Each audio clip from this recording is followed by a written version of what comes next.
this acceleration of investment into the trades and the amount of businesses and the amount of transactions that are happening right now, it's super exciting.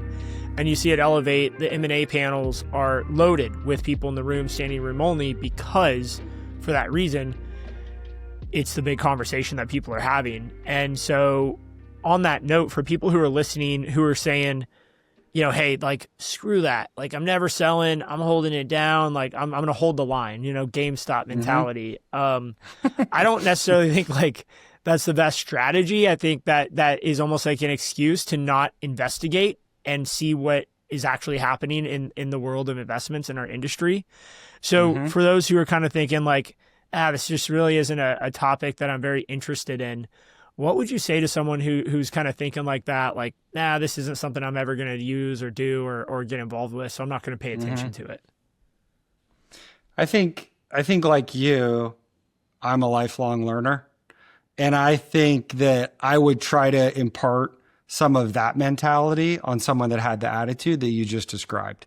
Because anytime you can learn from someone else and how they're making money, how they're building more profit so they can pay their people more, which can then fuel further growth, which private equity does. I think that that's something that you can learn from. Okay. The other thing I would say to them is that if you don't want to sell to private equity, cool. Don't sell to private equity. Do 52 meetings a year and learn from private equity. Because what you're doing and what other folks are doing that have that mentality, you're learning what the private equity playbook is. So if you learn what the private equity playbook is, you can go ahead and implement that in your business yourself. That may be being more of a hawk on costs. It may be having better governance in your company and more checks and balances, having more regular reporting and consistent management operating principles to run your business. And guess what? If you reject private equity, fine. But if you learn from private equity and implement that in your business, you're going to make a whole heck of a lot more money over time. Okay. So that's really the what I would impart on that person who has that mentality. And then guess what? Like, things happen and you never know if you're going to be a forced seller. Okay. So you may get hit by a bus and then your family is left with your business.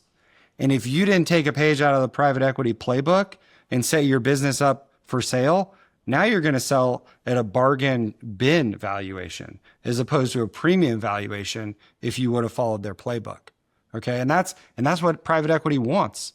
They want to acquire the companies that operate in a good industry with underlying secular growth behind it, but maybe they're not optimizing the business the way that private equity would. So if they're acquiring a business that, let's say, has 10% margins and they're paying, 10 times for that.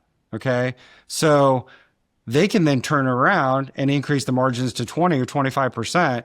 And then all of a sudden their multiple just got cut in half that they actually paid for that. So they truly were paying 5 times what a normal level of operating profit or EBITDA would have been. And that's what they want.